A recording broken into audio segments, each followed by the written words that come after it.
Ken Fay, thank you for joining me on the Work and Worldview podcast. Jonathan, it's a joy to be here with you. Like we start our interviews with all our guests, tell me a little bit about the home you grew up in, the values that were present in that home. That is a great question. A lot of the times how you grow up is kind of what forms you later in life, right? Or Yeah. what you may run from or run to. Yeah. I find my home life was pretty structured, a mom and a dad and brothers and faith driven. We would go to church. On Sundays, that was a thing we did.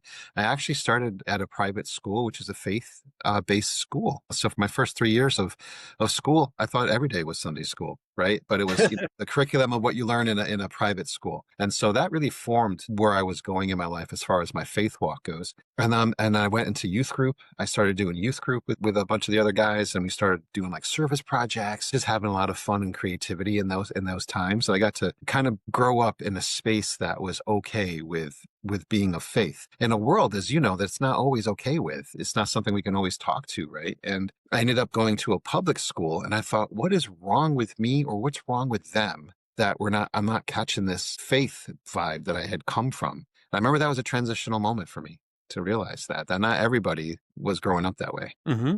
You mentioned some service projects. How old were you, and what were some of the service projects you were doing? Yeah, well, so in youth group, you're like, oh, is that middle school or so, going up into high school a little bit?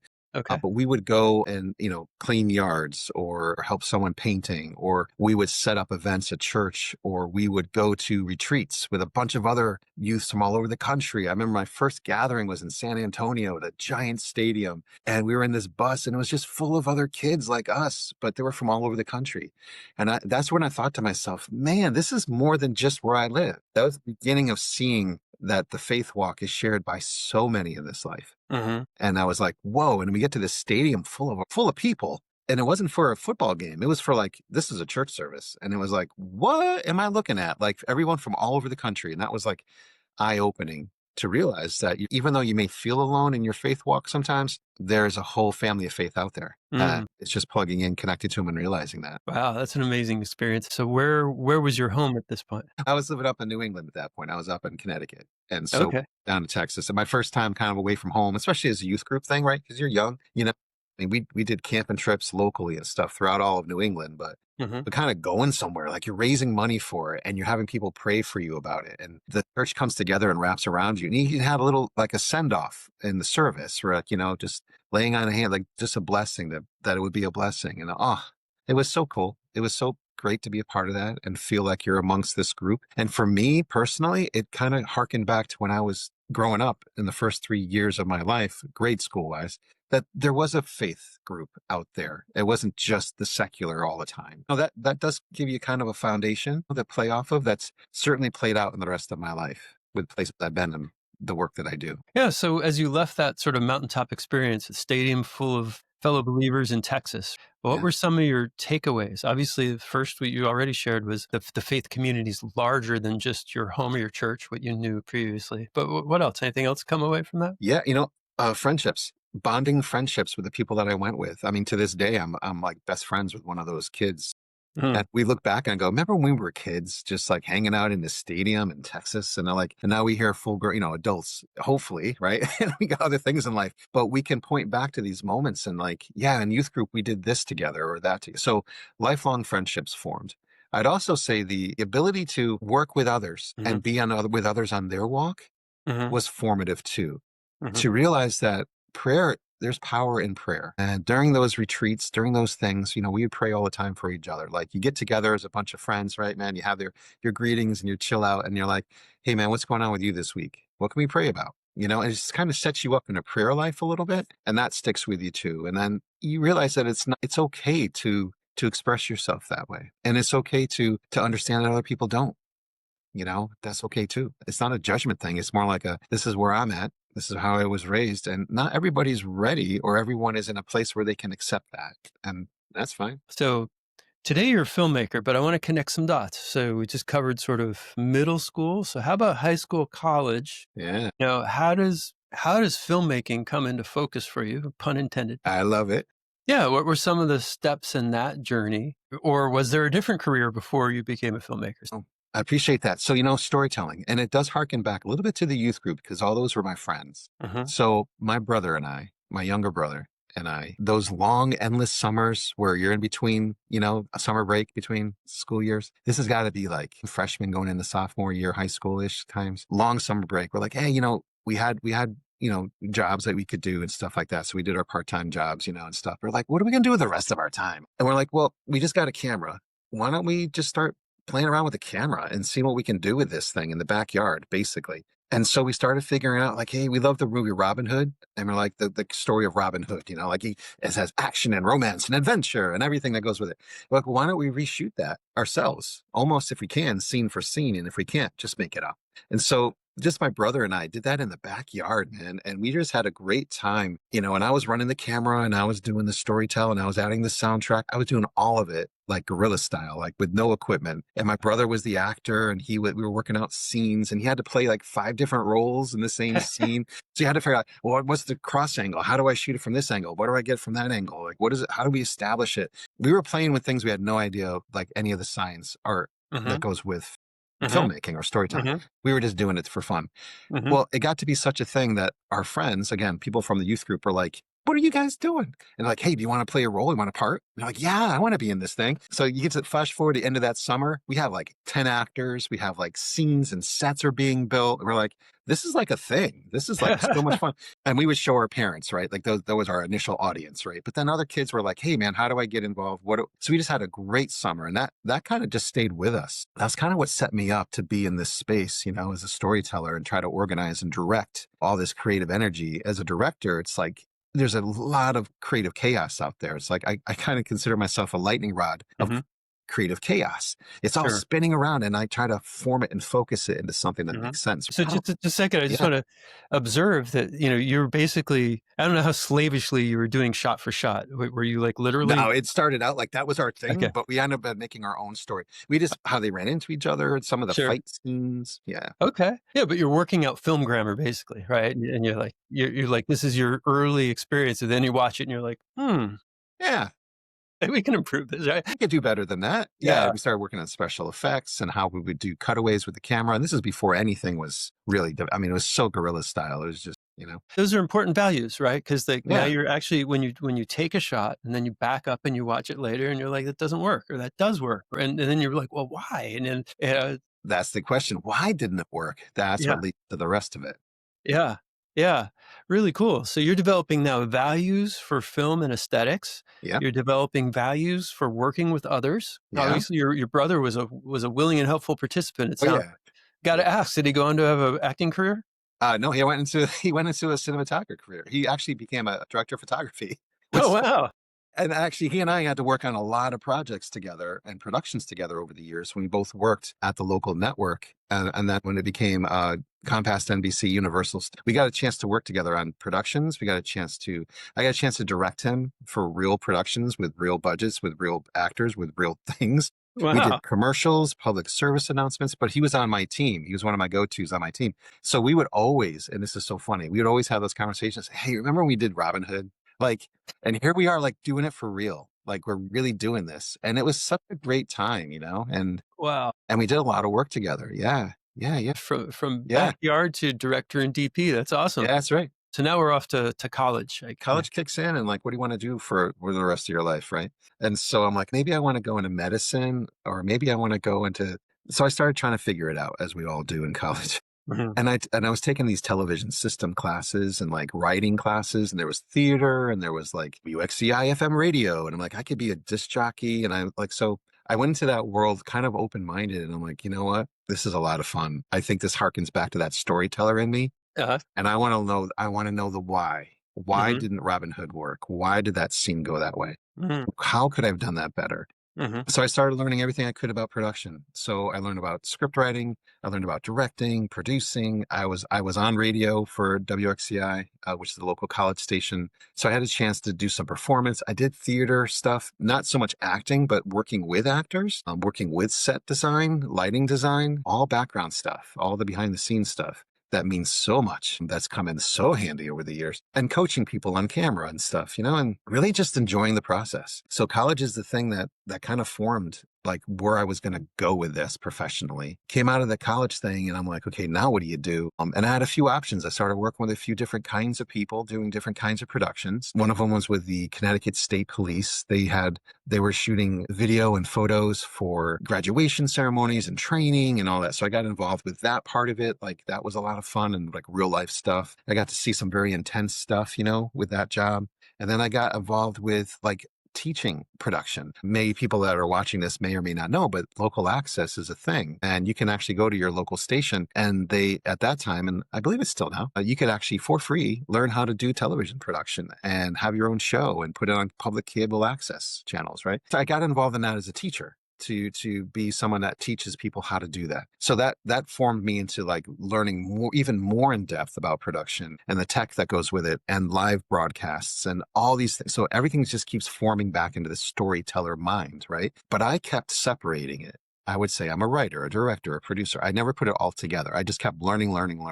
And then I was doing that job and I was a production assistant occasionally for a commercial here or there, and I got a job at another location that were like, well, we could use a PA.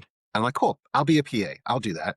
Cool. So I started doing that gig. And one of the producers said, I could really use some help with writing this commercial spot. It's a client. It's cool. It's a gas station. It should be simple, but if you want to give your hand at trying to write it up, go ahead. I'm going to write it too, but go ahead and see what you think about writing up something for this client.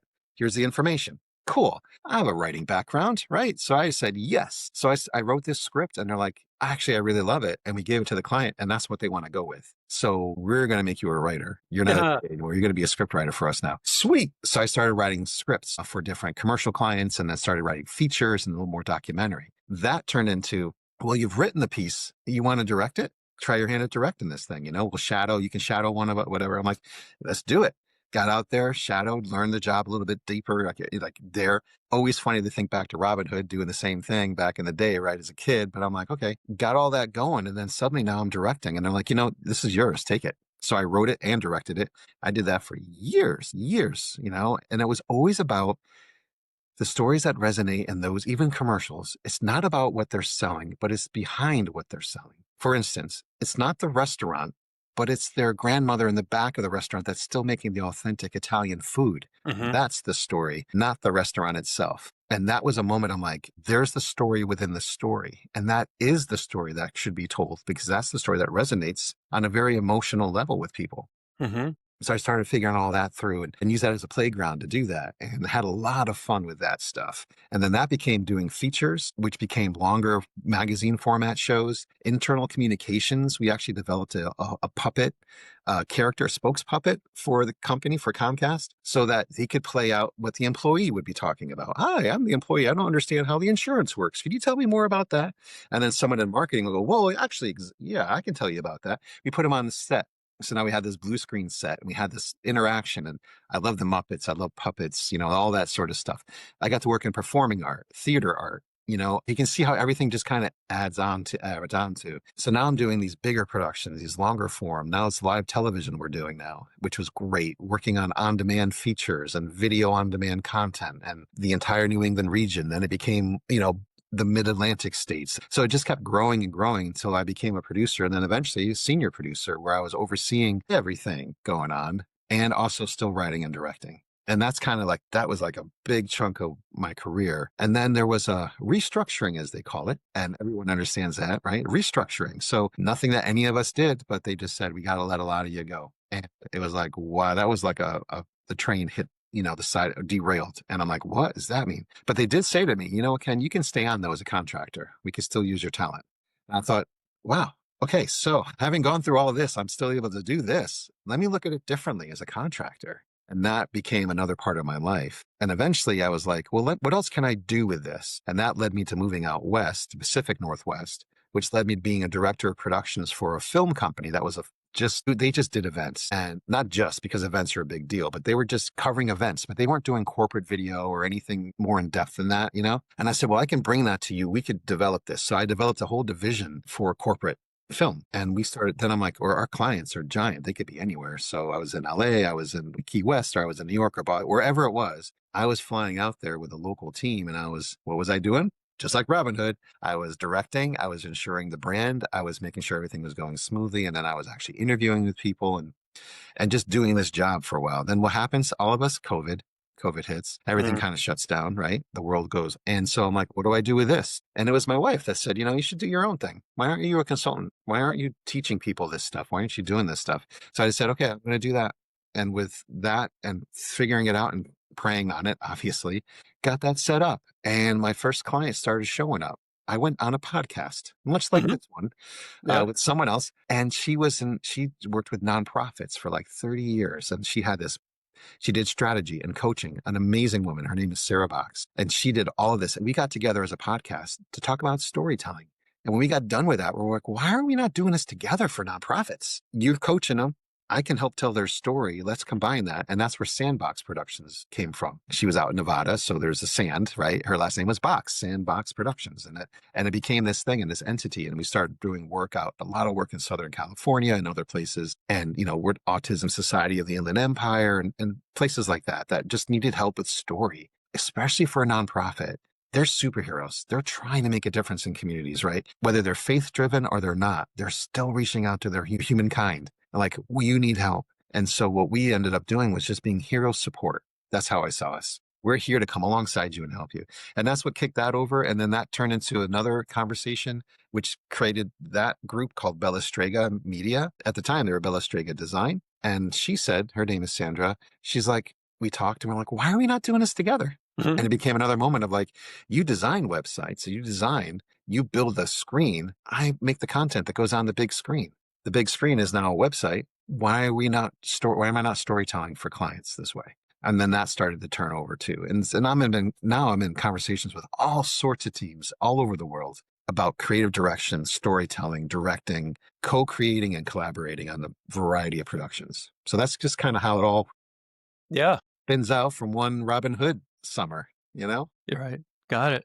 Got it. So backing up a little bit to your first directing experiences. Okay. So you gave the example of the restaurant, right? And the grandma in the back who's still cooking, right? So that sounds like that was a turning point for you in terms of understanding directing in some new way. What values sort of came there at that moment that you carry with you in your work today? That was not seeing what's in front of you, but Hmm. understanding what's behind it. Hmm. So you could give me a restaurant menu and I could make you a 30-second script just based on the food you sell and the style of that you are. Sure. Just by getting a few minutes sitting in your venue, I can Hmm. get your vibe or Hmm. what you're trying to vibe Hmm. and crafting for something at that point, crafting a 30-second script with shot list to go with it. Hmm. But that moment, which occurred to me, which I'm thankful for very early in my creative career, was that, man, because I was at this restaurant, I'm like, okay, you're an Italian restaurant, you do great food, I smell it, your ambience, your environment. Yeah, I mean, people are going to want to eat here. But what makes you different than the place down the street? And that's when I noticed this grandmother in the back. I call her a grandmother because for no other reason, it was the grandmother in the back kitchen, and she was bringing in some stuff and doing some chopping and stuff. And I go, who's that? And like, oh, that's grandma. Oh my goodness. How long has she been doing this? Oh, since we opened. Oh my goodness, that's the story. Everybody has a grandmother at some point, at something, at some level. So why don't we talk about her a little bit? Is she willing? She's like, oh, I think she would love to. And so sure enough, and then you're talking about the food and the preparation and the meaning behind it and why this flavor. Now we're getting hungry. Now people are like, oh, I want to eat some of that. Right. Right. It's handmade, right? And the stirring of the sauce, and it's like being home. There's the connection. There's a big narrative for all of us as humans to find our home, Mhm. right? Mhm. And we were Yep. drawn toward home. Yep. In this case, the home was having this grandma cooking the food for you when you sit in this restaurant. Sure. And that's where it sticks to me that behind the scenes, the story behind the story is the story. Mhm. And that's Mhm. stuck with me ever since, right up to the most recent production to date about chairs in an auditorium. It's not about the chair. It's about who made the chair, why they made it, and how it was made, and how that partnership changed the dynamic of a whole community. Same thing with the grandmother. How did that change the dynamic of the food? Mhm. Mhm. And so that's what stuck with me. Mhm. It sounds like thematically through your career, there is a strong value of authenticity, right? Like that grandmother in the kitchen who's really kind of the wheel behind the flavors and the taste and what's taking place. Obviously, the Japanese family, right, that stands behind for over 100 years, the Yeah. chairs that they make for auditoriums, Yeah. right? Would you find that theme present throughout your other works as well? Does that ring true? Yeah, I believe it does. I mean, when I think back on it, even like selling a car, like I did a lot of car commercials back in the day. It wasn't about the car. Mhm, 4 wheels and a steering wheel. Okay, great. That's every car. What makes this car different? How you feel about it. Is it safe for your family? mhm, What's the authenticity to safety? What's the authenticity to ease of use? It's a tool that helped a mom, a single mom, get to work to provide for her kid. Man, dude, can you ask for anything? So when you start to look at the world in that regard, everything we have around us, products wise, are tools. Well, why do we have that tool? What's the why behind it? And then what's the why behind those that made that tool? What was their solution point? You find those things within any story, certainly with nonprofits. I mean, their why is huge. It's written on their hearts why they do what they do, right. right? Yeah, But you go deeper, like into like, you can take any subject, any story, and you peel back the layers one by one, and you realize underneath all these curtains is the why underneath it. And if you can find that, tap into that, that becomes the narrative that you can focus to. It's a fabric of a thread of a story. And if you can pull that thread throughout your entire story, your audience can follow you through it and be full of the color, vibrancy, and light of the story you're trying to tell. awesome, awesome. Curious, Ken, any industries you haven't worked in that would love to take a shot at? That I haven't worked in. I mean, as a communications specialist, as someone who does what I do, I've been blessed to work in every genre of industry. I mean, I've been in hospitals, I've been in the military, I've been in all zoos. I've been like I've had a chance to to shadow and be with people in their careers my whole life. That has been so exciting to me that I'm like, man, this is a lot of fun. I think Yeah, even if anything were to change and my career should shift, it would be in some way of storytelling. It'd be in some way of helping someone tell their story or that creative art of it all. I mean, I'm wired from like, I think from day one, the good Lord put that in there to be a storyteller, to help people find their voice and to find a voice that's going to make a difference and positive impact, right? And I feel like wherever I'll be drawn to would be something in the creative arts, something in the story driven. Now, like I look back on my career a little bit. I mean, I got a lot yet to go, but I've been blessed with recognition and awards, an Emmy award. Like I've been in this. Now is my chance to give back. So like I'm not taking this information to the grave with me. I'm like, if you're a team and you need a little something, something, let's chat. Like, what haven't you thought of? Maybe I've done it already. Or what haven't you thought of? Well, here's another way of looking at it. Or what is the story underneath that nugget you just can't get to? I mean, that's where I'm at now is mentoring and training, building teams and telling stories in dynamic ways that get to the heart of the matter, which is why I consider myself now. Remember, I gave you all these titles before? I'm a storyteller. I boil it all down into one thing. And more specifically, I'm a heart-centered storyteller, heart-centered. And that is like the human emotion piece, what we all share in this life. sure.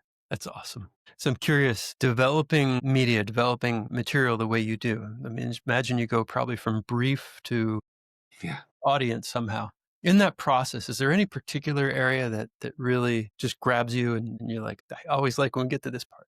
A lot of it is the initial conversation I have with a client Hmm. because that's the moment I get to them to go, aha, like dream big. Like we're talking about this. What do you want to see? Don't think about like, can I afford it? What do I have? What are my reasons? We'll get to all that stuff. What do Hmm. you want to see? Hmm. I mean, that is a great moment because it allows someone to freely, creatively express themselves. And I love opening that up in other people. We all have a key to unlock the door to someone else's success.